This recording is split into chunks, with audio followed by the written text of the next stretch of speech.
Oh man, it's been a month. A month. What is wrong with me? Hello, everybody. Welcome. Oh, welcome back. I should be better than this. But anyways, yeah. Hello, everybody. It is I, your friendly neighborhood INFP, and there were things that I was gonna do, and still planning on doing. So look forward to those. But let's just get right into this video. ENTJ and INFP relationships are interesting. And I say they're interesting because oftentimes when I jump into social media, when I go onto Facebook, when I go onto Twitter, when I go onto Reddit, um, in the years that I've been in the MBTI community, one of the biggest relationships that people say is oddly incompatible is the INFP with the ENTJ, which is strange because they're supposed to be one of the best types out there to be together, in the sense of what they can do for each other. And I've talked to other like INFPs about it, I've talked to other ENTJs about it, and the general consensus is that INFPs don't want to be with ENTJs and ENTJs don't want to be with INFPs. Now, does that mean that the relationship won't work? No, it's just for some strange reason they don't like that. There's something about it that both sides don't like, which is strange because I myself love ENTJs. When I see an ENTJ, I'm just like, whoo, is it getting hot in here? Because let me tell you something. Maybe it's my over idealistic vision of what I see, but boy, do I love me some ENTJs. I love their attitude, while some of their attitudes, some of them are a little more cursed than I would like, but for the most part, if it's like a respectable ENTJ and their go-get-em attitude and their plans and the things they've been able to accomplish, I'm just like, man, I envy you. So yeah, like, I respect and I love ENTJs on a general basis, but oftentimes that is not the case for many of us. And I know I also get along with um, INTJs and ISTJs. It is a very common thing to see INFPs get along with those types. So why is it that they're not getting along with the extroverted counterpoint? And I think it's because of that whole last function dynamic that can cause a conflict. And the same thing goes for the ENTJ towards INFPs, is that because phi is their last function, for an ENTJ, it's too feely, it's too whimsical, it's too daydreamy. Extroverted thinking as their first. INFPs will see that as too domineering, too assertive, too do this, do this, do this, do this, too one-dimensional, too, I guess, bossy could be one sense of the word, too aggressive, too arrogant, unfeeling, I suppose, would be another sense. Like the whole uncaring nature would be another sense as to why an INFP may feel like they don't get along with ENTJs or T users in general, which is strange because a lot of INFPs also, it's too out there. They have a hard time grasping that because like the last function is always the function that we're going to have difficulties with. And it's because of these reasons, I think. Oh, and the fact that an INFP can be very indecisive and like all over the place, and the ENTJ is like, just if you just do this, if you just went down this path, you'd do great for yourself. And when they see INFPs unable to or can't do it, they they tend to not be a fan of one another, so to speak. The INFPs want the freedom, and ENTJ may want some sort of structure or like future structure or something going on to the future. And correct me if I'm wrong if you're an ENTJ, but I also believe that ENTJs are looking for a partner. And by partner, I mean someone who isn't higher than them, not somebody who is lower than them. They're looking for someone who could be on their same level and go and essentially conquer whatever it is they're going out to conquer together as equals, as like partners, like true partners. And I feel like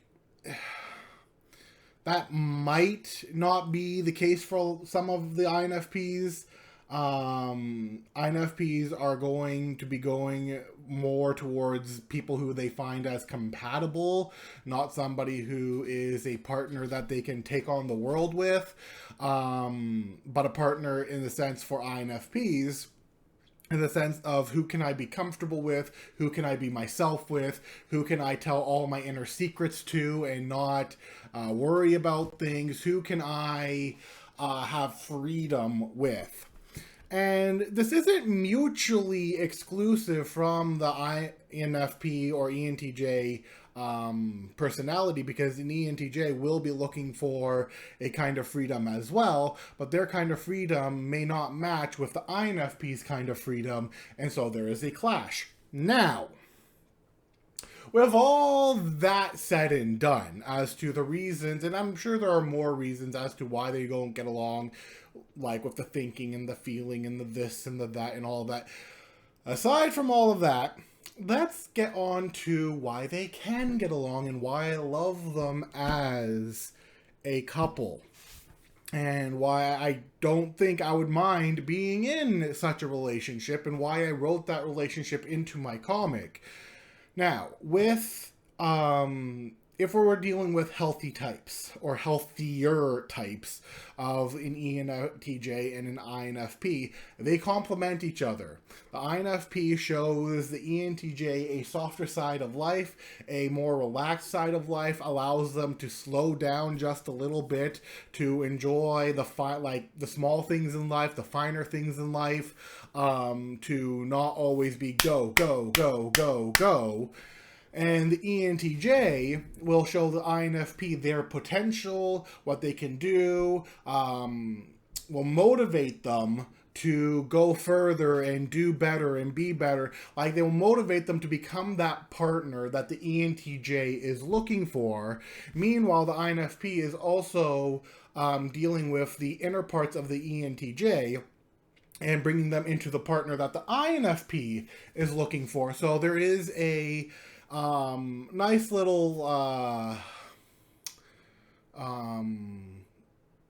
guess the word I'm looking for is synergy there. That because if you're willing to allow the person with your last function to teach you, there you can grow as a person. You can become better. You can become more than you were. Instead of just ignoring your last function, you become more than what you currently are. And that's why the relationship can be great, especially if both are healthy and both are willing to learn. When they learn about that last function and all of that, they are then willing to become better people and grow into becoming better people in the long run. Now, that's just one of the reasons why they make good couples is that in the sense of, like, if they're willing to help each other, they can grow together and become I personally think they can become a power couple due to that. Now, the other reason why I think that an ENTJ and INFP relationship is great is because generally INFPs are going to be far more reserved than ENTJs. ENTJs are going to be more outgoing, they're going to be more networking, they're going to be more out there, they're going to be more willing to do things, they're going to be more willing to pull the INFP out of their shell. I'm not talking like like extroverted thinking here. I'm just talking on them being extroverts in general. Most extroverts can do this with introverts, is have that uh, pulling out of that introverted self and bringing them into more social circles that they don't necessarily have to be like talk to a bunch of people, but like it brings them out of their shell. And it is due to this that, due to an ENTJ's sometimes or quite often assertive nature, they can bring the INFP to those places, and the INFP can become more confident as a person. Now, the interesting thing is that a lot of INFPs, at least in my understanding, is and for myself as well, we are very reserved. We can be very anxious. We are very, I don't want to say self-harming, but we kind of are mentally and emotionally. Like, we often think that everything we do is no good, and perfectionist nature. We have a perfectionist nature that as soon as we screw up, that's the end of the world. Everything's done. There is no hope. And we often go somewhere over to like freak out a little bit and to like control our emotions and think through things and all of that. With an ENTJ and INFP relationship, the ENTJ would help the INFP realize that mistakes are okay, that mistakes are vital towards you growing. And I'm talking a healthy relationship here. I'm not talking about like a toxic relationship here, because in a healthy ENTJ is extraordinarily motivating, which can like tremendously help an INFP.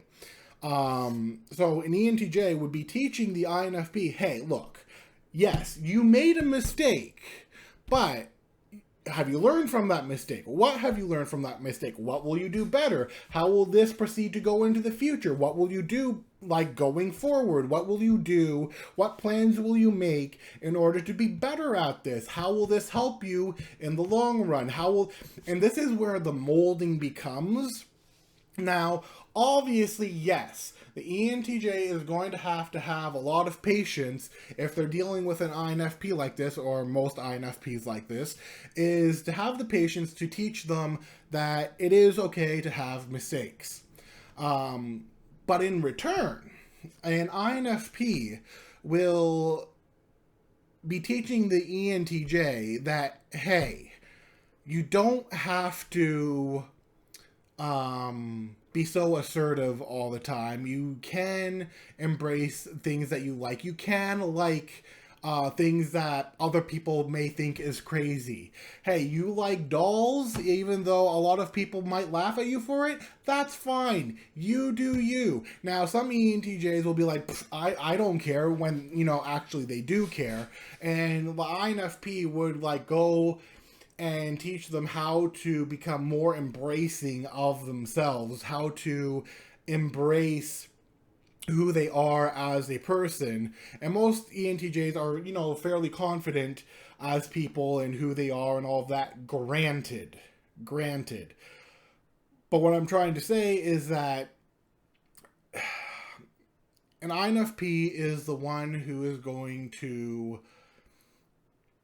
help the ENTJ become softer, is like the best way I can be. Now, some ENTJs, granted, will say, I don't want to become soft. I want to be, but like sometimes a softer approach is the better approach to certain problems. And like, not only that, but like if an ENTJ is having a linear problem that's going down one path and they can't figure it out, due to the knee nature of an INFP, and this is the other thing that comes interesting, is that INFPs with their knee also help ENTJs see possibilities they did not see before. They help them realize things that they did not realize before. That problem that they only saw one path towards suddenly has multiple paths of solutions that they can take, and then when they see the multiple paths of solutions, they can then go towards the one that they see as the best. Because sometimes, and I know this is true for all of us, especially those who like lose things, and that thing is like right in front of us, but we can't see it even though we're staring directly at it. Sometimes we need an outside perspective to come in and say, hey, how about that? And that's what the INFP offers to an ENTJ sometimes or oftentimes, is a other perspective that an ENTJ has not thought about. Now, are there more reasons for ENTJs and INFPs to be together or to dislike each other? Sure. But what I'm trying to say is that if both of them are healthy, and are willing to learn and are willing to grow as people, one of the best ways to grow as a person is to target where you are weak. And that's what I want, like, that's the big summary of this video, is that an ENTJ will harness or hone help the INFP hone their T. An INFP will help the ENTJ hone their Phi. And then Ni will help the INFP be a little bit more focused and future-centric. Meanwhile, the Ni of an INFP will help the ENTJ focus on multiple possibilities and ideas. So, with that being said, that is this video, and I do hope to bring about the video I have been struggling with. But until then, I hope to see you guys again, and remember to like, share, and subscribe. Bye-bye.